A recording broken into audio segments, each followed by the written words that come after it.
মধ্যপ্রাচ্যে যুদ্ধবিরতি কার্যকর থাকলেও উত্তেজনা এখনও কমেনি।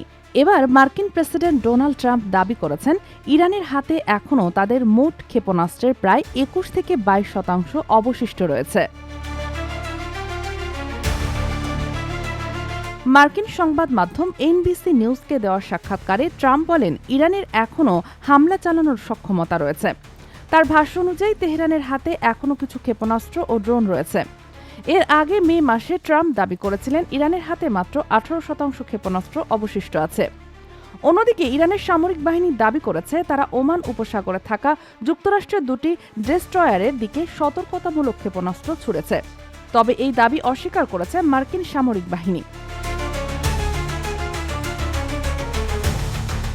এদিকে কুয়েতের সামরিক বাহিনী জানিয়েছে, তারা দেশটির আকাশ সীমায় শত্রুপক্ষের ক্ষেপণাস্ত্র ও ড্রোন হামলা প্রতিহত করছে। কয়েকদিন আগেই কুয়েত দাবি করেছিল, তারা ইরানের ছোড়া ৩০টি ব্যালিস্টিক ক্ষেপণাস্ত্র ভূপাতিত করেছে। Sheikh Masuma, news desk, daily our Bangladesh.